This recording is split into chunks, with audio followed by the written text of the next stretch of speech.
Hello दोस्तों, आपका हमारे YouTube चैनल मनी मास्टर में आपका स्वागत है। तो जैसा कि आपको पता ही है कि अभी कुछ दिन पहले हमने एक वीडियो बनाया था ETF को लेकर कि ETF में आप किस तरीके से स्विंग ट्रेडिंग करके रोजाना पैसा कमा सकते हो।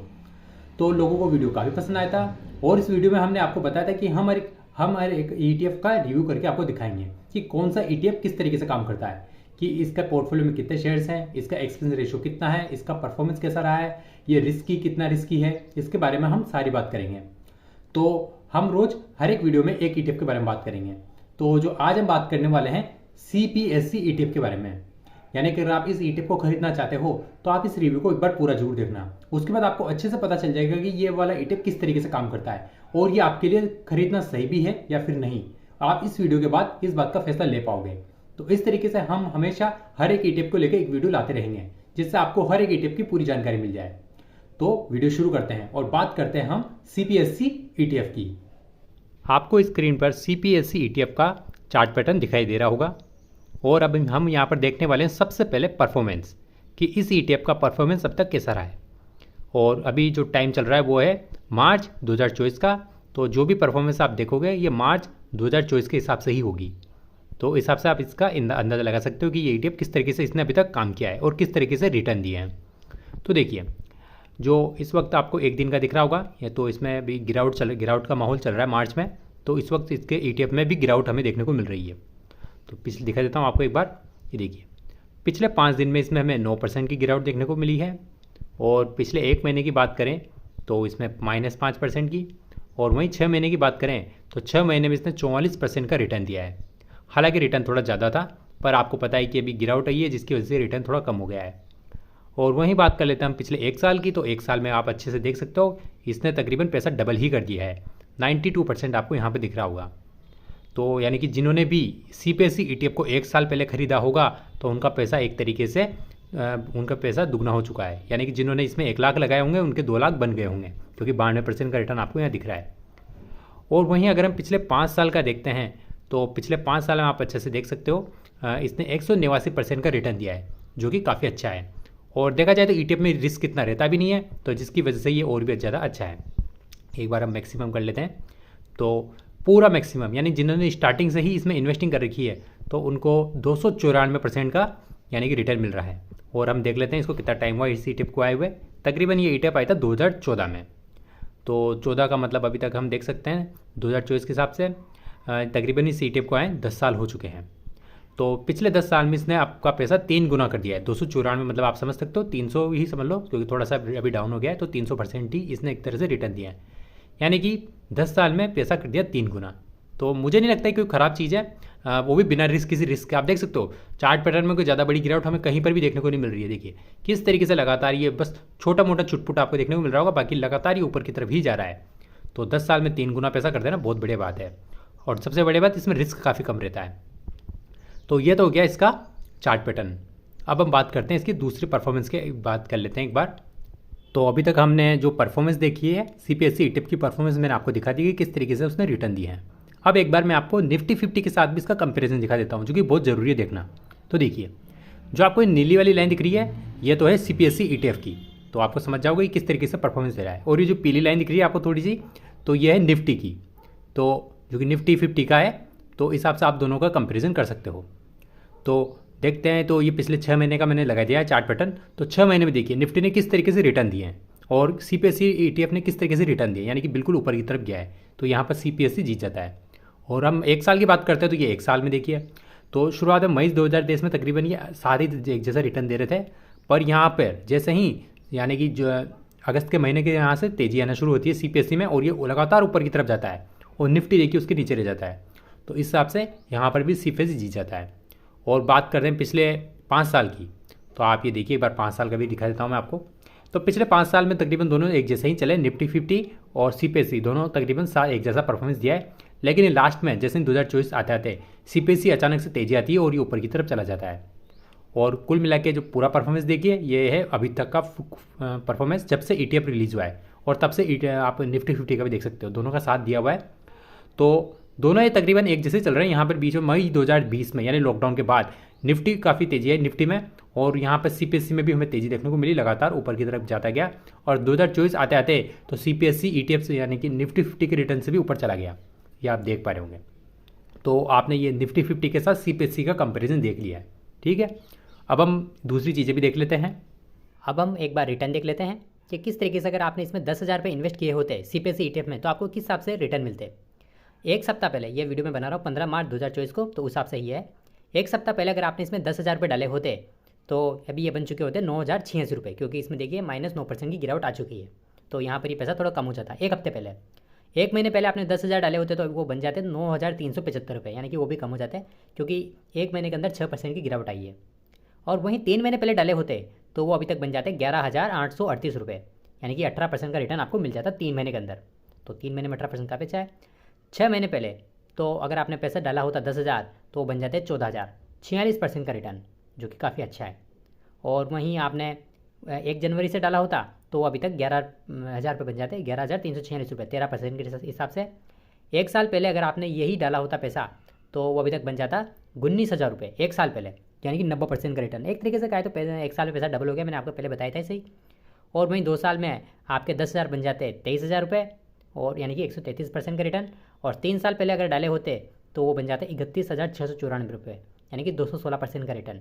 5 साल पहले डाले होते तो 28,556 रुपये, यानी 185% का रिटर्न। और वहीं आपने स्टार्टिंग से डाला होता तो वो अभी तक बन जाते 43,646 रुपये। तो तकरीबन 2014 के आसपास ये स्टार्ट हुआ था, तो तब से ये अभी तक इसमें आप पैसा डालते 10,000 रुपये, तो वो 10,000 रुपये आपके 43,646 रुपये बन जाते हैं। मैंने बोला था कि 300% के ऊपर का रिटर्न आपको इसमें मिल रहा है। तो ये था इसकी रिटर्न। अब हम इसमें दूसरी चीज़ें भी देख लेते हैं। अब हम बात कर लेते हैं इस फंड के इन्वेस्टमेंट की।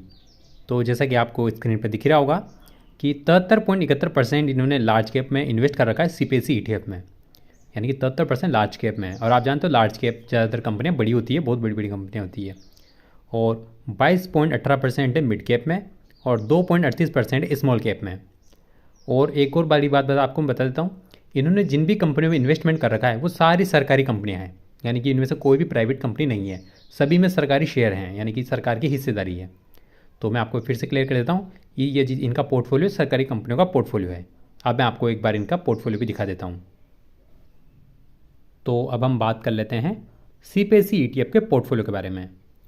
और ये पोर्टफोलियो 29 फरवरी 2024 तक के हिसाब से है। तो अब हम देख लेते हैं इनकी कंपनियाँ हैं, इनके पोर्टफोलियो में कौन कौन सी कंपनियाँ हैं। तो जो अंदर सबसे पहली कंपनी है वो है power grid corporation of India. तो आप जानते हो ये एक सरकारी कंपनी है। और दूसरी कंपनी है oil and natural gas corporation. तीसरी कंपनी है NTPC। चौथी कंपनी है कोल इंडिया। पांचवी कंपनी है भारत इलेक्ट्रॉनिक्स। छठी कंपनी है NHPC। सातवीं कंपनी है ऑयल इंडिया। आठवीं कंपनी है NBCC इंडिया। नवीं कंपनी है SJVN। 10वीं कंपनी है कोचिन शिपयार्ड। और इनकी जो 11वीं कंपनी है वो भी मैं आपको दिखा देता हूँ, वो है NLC इंडिया। तो इस हिसाब से इनकी ये 11 कंपनियां हैं जिनमें CPSE ETF ने इन्वेस्टमेंट कर रखा है। तो आपने CPSE ETF का पोर्टफोलियो आपको समझ में आ गया होगा। इसके अंदर 11 शेयर्स थे, 11 के 11 सरकारी कंपनियां थी। और इन्हीं के आधार पर इनमें से कुछ कंपनियां कभी रोज प्रॉफिट में होती है तो कुछ कंपनियां कभी लॉस में रहती है, यानी कि ऊपर नीचे चलता रहता है, कभी अप और डाउन। और उसी के आधार पर जो भी इनका एवरेज निकलता है वही हमें हमारे पोर्टफोलियो में नजर आता है। क्योंकि हम ETF का हमारा प्राइस हमें दिख रहा था 73 रुपये, तो 73 रुपये के हिसाब से 74 रुपये, 75 रुपये, यानी कि जैसे भी ऊपर नीचे होता है ये इसी आधार पर होता है। और जो लोग खरीदते हैं, यानी कि ETF को खरीदते और बेचते हैं, तो उसमें भी इसका भी एक फ़र्क पड़ता है कि भाई किसी ETF की कितनी प्राइस चल रही है। और परफॉर्मेंस हमेशा तय होता है इनके पोर्टफोलियो के हिसाब से। अब हम इस CPSE ETF की स्कीम से रिलेटेड कुछ चीज़ें जान लेते हैं, जो कि जान लेना बहुत ज़रूरी होता है। हालांकि ज़्यादातर लोगों को इस बात से कोई फ़र्क नहीं पड़ता है, लेकिन फिर भी हमें पता होना चाहिए। जैसा कि आपको यहाँ पर दिख रहा होगा फंड मैनेजर, आपको फंड मैनेजर का नाम दिख रहा होगा हिमांशु। तो ये इसके फंड मैनेजर है ये, और इसे चला रहे हैं। तो अगर आप चाहें तो इनके बारे में जानकारी प्राप्त कर सकते हो, गूगल पर सर्च कर सकते हो और इनके बारे में पूरी जानकारी निकाल सकते हो। और CPSE ETF लॉन्च हुआ था 28 मार्च 2014 को।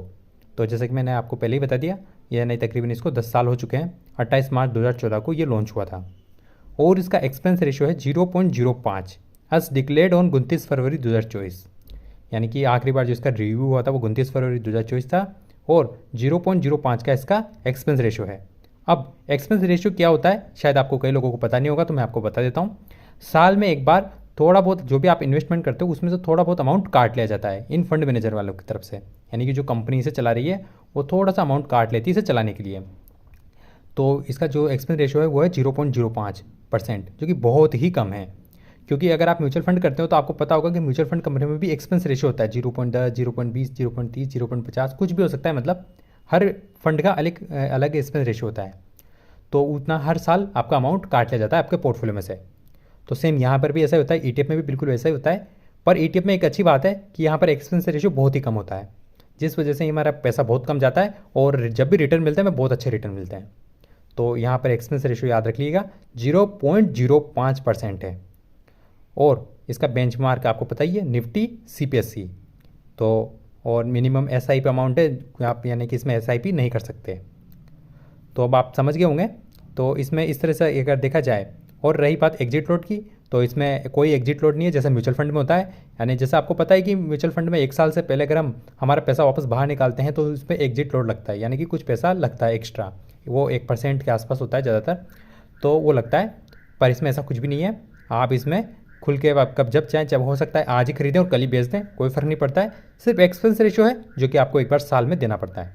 और देखा जाए तो अगर एक और चीज़ बता देता हूँ आपको इसमें, कॉन्टैक्ट डिटेल्स। जो CPSE ETF है उसको चलाने वाले हैं Nippon life India asset management, आपको पता होगा ये भी AMC कंपनी है जो कि इसको फंड को चला रही है। एक बार नाम याद रख लीजिएगा, Nippon life India asset management, ये कंपनी इसको चला रही है। और आपको स्क्रीन पर इनका एड्रेस और मोबाइल नंबर, फ़ोन नंबर सब दिख रहे होंगे। इनकी वेबसाइट भी आपको नीचे दिख रही होगी। अगर कुछ जानकारी आपको इनसे लेनी हो तो आप इनकी वेबसाइट पर जा सकते हो पूरी कुल जानकारी के लिए। अब देखा जाए तो मैंने काफ़ी कुछ बता दिया आपको CPSE ETF के बारे में। अब जाते जाते एक बार मैं आपको अपना पोर्टफोलियो भी दिखा देता हूँ। मेरे पोर्टफोलियो में आपको दिख रहा होगा CPSE ETF भी दिख रहा होगा। तो इस वक्त ये मेरे पास 180 क्वांटिटी में है और ये मैंने खरीदा था 68.29 पे, और तकरीबन मैंने इसमें 12,000 रुपये का इन्वेस्टमेंट किया था। तो इस वक्त आप मेरे रिटर्न देख सकते हो, मुझे 11% के रिटर्न मिल रहे हैं और 1400 रुपये तक का आप मेरा देख ही सकते हो अमाउंट हो चुका है। और हालांकि देखा जाए तो इससे भी ज़्यादा हो चुका था, पर ये भी कुछ दिनों से गिरावट आ रही है जिसकी वजह से काफ़ी कम हो गया है। लेकिन मैं इसमें काफ़ी लॉन्ग टर्म के लिए इंतजार करूँगा, क्योंकि छोटा सा अमाउंट है मेरे लिए, 12,000 रुपये जो मेरे ज़्यादा नहीं है, तो हिसाब से मैं इसमें CPSE ETF में पटक के रख सकता हूँ। तो अगर आप भी चाहें तो अपने हिसाब से फैसला लीजिए, क्योंकि ये रिव्यू, ये सिर्फ मैंने वीडियो रिव्यू के हिसाब से बनाया है। मैं इसमें आपको कोई रिकमेंड नहीं कर रहा हूँ कि आप ये CPSE ETF को खरीदिए, बिल्कुल भी नहीं। ये आपकी अपनी मर्जी है, बस ये कि ये आप इस वीडियो को रिव्यू के हिसाब से देखिएगा और फैसला आपका खुद का होना चाहिए। और ज़्यादा जानकारी के लिए आप अपने इन्वेस्टमेंट से रिलेटेड जो भी एडवाइज़र हो आपका, जो कि सेबी रजिस्टर्ड हो, उनसे ही आप सही जानकारी लें, वही आपको सही जानकारी दे सकते हैं। यह सिर्फ वीडियो मैंने रिव्यू पर्पज़ से बनवाया था, और ताकि आपको पता चल सके कि ये ETF किस तरीके से काम करता है और इसके अंदर कौन कौन से शेयर आते हैं और इसका अभी तक किसने ओवरऑल कितना रिटर्न दिया है। सिर्फ हमने इसी की बात की है और कुछ नहीं। तो जैसा कि आपको समझ में आ गया होगा कि CPSE ETF क्या है और किस तरीके से काम करता है। हालांकि लोग ETF खरीद तो लेते हैं लेकिन उन्हें उसके बारे में पता ही नहीं होता। जैसे कोई शेयर होता है, कोई भी शेयर हुआ, जैसा हमें पता है HDFC बैंक हुआ। जब हम HDFC बैंक का शेयर खरीदेंगे तो हमें मालूम है कि HDFC बैंक क्या है। भाई एक बैंक वाली बैंक है और लोगों को लोन देने का, प्रोवाइड कराने का काम करता है। लोग इसमें अकाउंट खुलाते हैं और अपना पैसा जमा करते हैं। हमें अच्छे से पता है कि बैंक किस तरीके से काम करता है। जब भी हम इसका शेयर खरीदेंगे तो हमारे दिमाग में भी रहेगा कि भाई ये किस कंपनी के शेयर हम खरीद रहे हैं। सेम उसी तरीके से हम जब भी रिलायंस के शेयर खरीदेंगे तो हमें पता है रिलायंस क्या क्या काम करती है। भाई रिलायंस बहुत बड़ी कंपनी है, इसके अंदर काफ़ी सारे काम होते हैं, तो उनके बारे में भी हमें पता है। सेम बजाज फाइनेंस हुआ, सेम एशियन पेंट हुआ। जब हमें पता है एशियन पेंट खरीदेंगे तो हमें पता है एक पेंट कंपनी है। तो सेम पर उस तरह हम जब भी हम शेयर खरीदते हैं तो उसके बारे में तो हमें पता होता है कि ये क्या काम करती है। लेकिन ETF खरीदते टाइम में हमें पता नहीं होता कि ये ETF काम किस तरीके से करता है। भाई ETF तो खरीद दिया और ये किस तरीके से, इसमें कौन कौन सी कंपनियां अंदर आ रही है, ये हमें पता नहीं होता है। तो इसी के यानी कि लोगों की इसी प्रॉब्लम की वजह से मैंने ये वीडियो बनाया है, ताकि लोगों को पता चल जाए कि भाई इस ETF में क्या क्या होता है। अब आपको पता चल गया होगा कि इसके अंदर सारी सरकारी कंपनियां हैं, 11 शेयर हैं और सरकारी कंपनियां हैं, वो भी सारी की सारी। अब वो जैसा परफॉर्मेंस करेगी सेम उसका असर इसके ऊपर पड़ेगा। अगर आपको लगता है ये कंपनियां कुछ खास नहीं करने वाली आने वाले टाइम पे, तो आप इस ETF से दूर रहिए।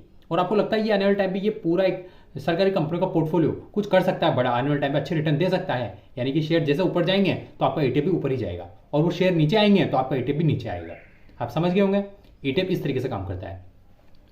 तो हालांकि अभी इंडिया में ETF की मांग इतनी ज़्यादा नहीं है, लोग इसके बारे में ज़्यादा जानते भी नहीं है, लेकिन धीरे धीरे ये अब लोगों के अंदर जागरूकता आ रही है और आने वाले टाइम पे ETF में बहुत ज़्यादा इन्वेस्टमेंट आने वाला है। ये तो जाहिर सी बात है, क्योंकि हमारे देश में लोगों का डीमैट अकाउंट खोलने वाली संख्या बढ़ती जा रही है। तो अब आपको पता चल गया होगा, ये था CPSE ETF।